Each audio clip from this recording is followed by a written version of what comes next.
어, 어제 윤석열이 총선 당선자 일부한테 전화했다. 그러면서 이제 언론들은요 저렇게 들어있습니다. 국정 철학 흔들림 없다. 총선 당선자 일부의 전화. 근데 이걸 달리 봐야 됩니다. 직계 편한 표단속하는 거예요. 나를 탄핵하거나 뭐 최수근 해병 사건 특검에 대해 표단속하는 거지. 왜 아무래도 대통령이 전화하면요 표단속이 될 거 아니에요. 그 짓 하고 있는 거야. 일일이 전화해가지고 야야 민주당 원내대표 경선 나갔냐 너 지금? 그러면 혹시 그 안철수한테 전화했을까요? 나경원한테도 전화했을까요? 너무 궁금하네. 어쨌건 저 내용은 세상 바뀐 줄도 모르고 나는 옳다고 주장하고 있는 거잖아요. 그러니까 안 바뀌는 거예요. 난 잘했는데 국민들이 몰라줘서 나 씨발 이건 무한 나 같은 사람도 그렇게 안 해. 그러니까 사람이라는 게 자기 스스로 생각을 많이 하는데 일종의 이런 거 있잖아요. 최근에 등장하는 게 철학이란 말이 등장해. 네. 필라소피가 등장해. 네. 윤석열 대가리에 철학이라는 게 있어요? 제가 항상 말씀드리잖아요. 지능세포가 과연 남아있는지 우리는 의심해야 된다. 생각이라는 건 지능세포가 남아있는 사람한테 적용되는 말이지. 그 지능세포가 없으면은 진짜 그냥 멀쩡하게 그냥 움직이는 껍데기일 뿐이죠. 근데 대통령이 총선 당선자 일부한테만 전화하는 것도 저는 문제라고 생각합니다. 아니, 그러니까 시간적 물리적 시간이 있기 때문에 당선자한테 모두 전화할 거라고 보는데 그 중에 하나가 언론에 튀어나온 거죠. 먼저 받은 그러니까 표단속하는 거라니까 지금. 에이. 자기 스스로가 뭐 관련 별로 없는 사람들까지 전화해가지고 한 명씩 다독다독 하는 거예요. 이걸 한번 볼 줄 알아야 된다고 생각이 들고요. 국정 철학이 흔들림 없다 이런 표현이. 철학이라는 건요. 모든 학문 위에 있는 학문. 모든 상임위 위에 있는 상임위가 법사이듯이 모든 학문 위에 있는 학문이 철학이야. 하다못해 이공계 계열에서도 철학적인 것들이 있는데 윤석열 대가리에 철학이 있냐고. 얘 생각 아까 저 이화영 부지사 이야기를 할 때 밖에서 보던 검찰들이 하는 이야기 중에 전문 용어 하나 나왔어요. 야수님 입에서 저 새끼. 그게 실제로 윤석열이가 미국 갔을 때 국회에서 이 새끼들이 오랜만에 해보는 성대모사네요. 국회에서 이 새끼들이 승인 안 해주면 바이든 쪽팔려 어떡하 이거 있잖아. 이 새끼가 검찰들의 피의자에 대한 전문 용어라고. 자기들끼리 쓰는 전문 용어라고 하더라고요. 근데 그거 똑같은 거야. 뭐 철학이 있고 말고 이런 걸 떠나가지고 어저께 지금 오늘 보도는 장제원을 비서실장에 임명할 거다. 그리고 언론이 단서가 있어. 빠르면. 아직까지 임명 못하고 있어. 그리고 그 기사의 항상 마지막 그 표현 이렇게 끝납니다. 설득 중이다. 그러면 결정은 장제원이 하는 거잖아요. 그렇죠. 근데 장제원도 자기 계획이 있습니다. 자기 꿈이 있고 자기가 그 살아갈 방향을 정해놨잖아요. 왜 난파선에 지금 뛰어듭니까? 박근혜 탄핵 때 김어준 방송에 나왔던 놈이 기회주의자라고. 그때 얼마나 사람 좋은 얼굴로 나타나가지고. 근데 이제 여기서 빨리 진행할게요. 비선. 그러니까 박영선, 양정철을 띄운 게 분명히 김건희 라인이다. 그러면 분노스럽지 않아요? 명품 백 받고 그래가지고 투표도 공개를 못한 대통령의 부인이 아직도 인사에 개입하고 있다는 그 흔적, 비선 의혹 재점화 이렇게 나오지 않습니까? 근데 문제는 이게 그 강신업 입으로를 통해서 이게 이제 한 번 더 폭발력 있게 나오는데 이 기사가 나중에 삭제됐다 그래요? 네, 근데 이제 그걸 실었던 신문이 삭제됐는데 원문은 있어가지고 그것도 발췌가 가능하게 된 거죠. 참모들이 대통령과 김 여사의 눈을 막고 귀 가린다는 용산 삼간신 얘기가 파다하다. 이렇게 되면은 이제 박근혜 때 십상시하고 문고리 4인방 이렇게 딱 똑같은 상황인 거죠. 그래서 그냥 저기 보면요. 홍보, 의전, 대협력 라인 모두 교체된다고 나와 있죠. 그러면 홍보 비서관, 의전 비서관, 대협력 비서관이라는 뜻이에요. 그냥. 그렇죠. 그래서 찾아보면 김동조, 이기정, 강훈 이렇게 나옵니다. 그러니까 그 세 사람이 서로 싸우고 있다는 이야기가 파다한 거죠. 잠깐만요. 마찬가지 큰일 날 사람이네. 강기정 여기서 왜 나와? 광주시장인데 이기정이지.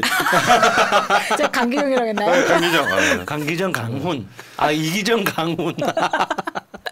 네. 자, 용산 월권 국정농단 의전비서관 이땡땡 이게 이기정이에요. 네, 이기정이에요. 즉각 물러나라. 물러나지 않으면 비참하게 쫓겨나게 될 것이다. 저 이기정이는 뭐 그다음에 이제 박지원 전 국정원장 얘기도 한번 들어볼게요. 이 비선 라인을 공개하고 제2의 최순실이 누구인지 공개를 하고 대통령은 사과를 해야 된다. 그러니까 지금 사실은 윤석열 탄핵 앞에 있는데도 불구하고 김건희가 등장을 했다. 네. 그래가지고 저 뒤에 나오는 게 제가 이기정이거든요. 이기정이는 옛날부터 강신업이랑도 같은 그룹 안에 들어있던 애예요. 그 코보나. 이기주 그 MBC 기자랑 싸웠던 그 그 사람이기도 사람이죠. 심지어 하죠. 우리 네. 방송실 근처에 살아요. 그러니까 얘가 YTN 출신이야. 그러니까 이번에 야야 양정철하고 박영선을 뭐 저 비서실장하고 국무총리에 임명할 거래라고 얘가 조선일보하고 YTN에 사실상 단독 줬다는 거잖아요. 그러니까 총선 끝난 다음 날 수석들이 총사퇴했잖아요. 그러니까 그 빈 공간에 누가 대장인지를 지금 겨루고 있는 겁니다. 내가 대장이다 이 새끼들아. 이 하늘 아래 태양이 두 개가 있을 수가 있니? 우리 주군이 짱이야. 우리 어떤 쪽은 KK가 내 주군이고 어떤 쪽은 윤석열이 내 주군이잖아요.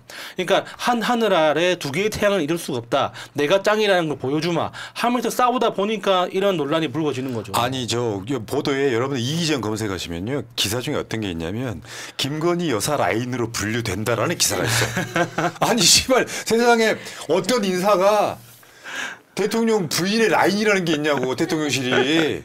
그 보도가 나가면 안 되는 거잖아요. 네. 저 이기정이를 막 검색하다 보니까 그런 기사가 있어. 김건희 여사 라인으로 분류된다. 얘가 왜 이런 거 있잖아요. 그런 상황이 벌어지면 대통령실 내에서 서로 더 누가 더 파워가 있는지를 겨루는 거잖아요. 네. 저 이기정이가 득달같이 조선일보하고 YTN에다가 양정철, 박영선 이야기를 하는 거예요. 대통령이 얼마나 절 같았으면 그러거든요. 근데 여의도에서 저는 찌라시 중에는 그러니까 실질적으로 투톱이 있다는 이야기도 많습니다. 그러니까 윤석열 쪽에는 김태효 그 쪽이 한 축이 있고 그 김건희 쪽에는 의전 수석이 김건희랑 가장 심리적으로든 실무적으로든 가깝다. 그래서 이제 두 사람의 파워 게임 때문에 지금 여러 가지 부작용이 생긴다. 그런 찌라시도 돕니다. 네. 국민이 얼마나 절로 보이면 지금 폐서인들 위기에 놓여 있는 김건희가 국무총리 비서실장을 꺼낼 수가 있겠느냐. 물론 이거는 강신업의 주장이에요. 우리는 그 이야기를 듣고 왜냐하면 강신업이는 전 김건희 팬클럽 회장이야. 그 바운드 코바나 콘텐츠 관련한 모임에도 강신업이랑 이기정이가 들어있어. 들어있죠. 그러니까 그 이기정이를 대통령실로 불러 올린 사람이 김건희일 거라는 추정이 가능하고 심지어 우리 총선 때도 보면 김행이 등장하고 저 진양이가 등장하고 하는 것들이 다 김건희랑 연관이 있어. 그러니까 국민은 얼마나 절로 보면 국무총리 인선에까지 김건희의 입김이 지금 작동하고 있느냐 이런 이야기입니다. 그렇죠. 그리고 지금 김건희가 그 깜빵이라고 직접 언급을 하면서 깜빵에 갈까봐 굉장히 걱정을 많이 한다는 이야기가 있어요. 그러면서 그 대통령실 비서실 안에 오빠라고 부르는 사람이 있다. 근데 지금 찾아보니까 이기정이 63년생이기 때문에 충분히 오빠의 가능성이 높습니다. 그래서 굉장히 본인의 앞날에 대해서 걱정을 하고 있다. 그렇기 때문에 총리 인선이라든가 이런 데에 있어서 사람들은 지금 비선이라고 부르지만 본인이 본체라고 생각하고 있을 거예요. 옛날에 오빠 논란이 있었잖아요. 뭐 그 옛날에 김건희에 대해서 한참 이슈가 됐을 때 그 7시간 녹취 때 오빠라고 부르는. 자 근데 더 재밌는 게 하나 있어요. 어제 등장한 돌발적인 사건. 윤석열이가 홍준표랑 4시간 동안 식사를 했대. 뭘 처먹었길래. 나 궁금한 게 이 흐름은 알아야 돼요. 진짜 중요한 여권 내부에 권력의 핵심이 이동하고 있는 거죠. 왜? 총선 끝나자마자 홍준표가 한동훈이를 어마어마하게 때렸잖아요. 문재인 뭐 어쩌고저쩌고 해가지고 우리를 때려잡던 애라고 얘기했잖아. 말하자면 그런 거예요. 유튜브 간에 싸우잖아요. 그러면 A와 B가 싸우고 있는데 시인 우리가 A를 불러다가 인터뷰한 뭐가 돼. 우리가 A 편인 거잖아요. 네. 쉽지? 그러니까 한동훈을 무지무지하게 때리던 홍준표를 윤석열이 불러가지고 4시간 동안 밥을 처먹어. 배석자 없이. 그러면 이 말이죠. 동훈아 보고 있나? 그렇죠. 그러니까 그 말이 맞는 것 같아요. 한동훈이가 네. 자기 정치하고 딴 살림 차리는 느낌에 대한 윤석열의 분노가 하늘을 찌르는데 네. 한동훈이를 제일 지금 가열차게 패고 있는 홍준표를 불렀다는 것은 한동훈 버렸다는 시그널일 가능성이 없잖아요. 그렇죠. 저 4시간 동안 무슨 이야기를 했겠습니까? 뒷담화가 제일 맛있거든요. 그러니까 그냥 밥은 30분 먹었고요. 혹시 솔직히 4시간 동안 술 마신 거 아닙니까? 저거 자랑하려고 구체적으로 몇 시간 먹었다까지 이야기하는 거예요. 홍준표 SNS 한번 볼게요. 재밌어.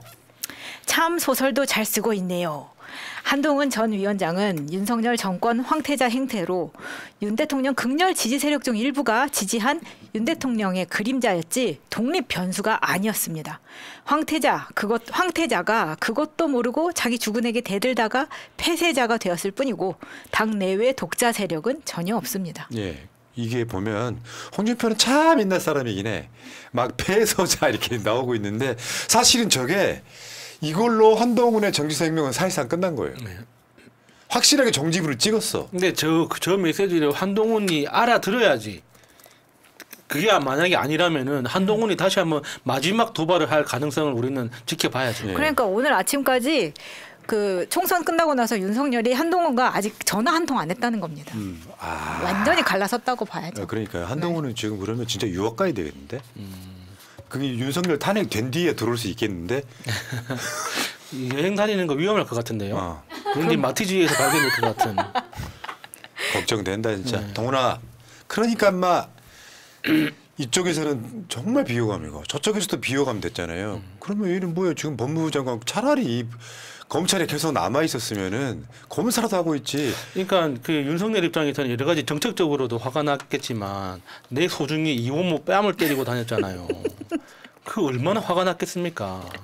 그러니까 홍준표가 지금 이제 이런 거죠. 대통령이라고 한 사람이 홍준표 선을 들어준 거예요. 그냥 간단히 말하면. 진짜 한동훈이 애끼면 선거에 졌더라도 동훈이 불러다가 밥 한 끼 4시간 동안 먹는 거야. 4시간은 차 마시는 시간까지 포함해 있지? 그렇죠. 아니면 술을 먹었거나? 술 아니면은 4시간 에이, 불가능하죠. 차 마시면은 길어도 2시간입니다. 자, 홍준표하고 윤석열은 원수지간이었습니다. 지금까지. 그렇죠. 대선 때 보면 대선 때. 그 홍준표를 불러다가 4시간 동안 밥 먹었다는 것. 왜? 권력은 최고 권력자와 물리적 거리의 차이라 그러잖아요. 이 시그널은 뭐냐면 나는 너 버렸다라는 이야기를 홍준표를 데려와서 윤석열이 밖에 보내는 신호예요. 그 대선 때 저렇게 막 어마어마하게 부딪혔지만 홍준표보다 한동훈이가 더 꼴보기 싫은 거예요. 심각하지 지금.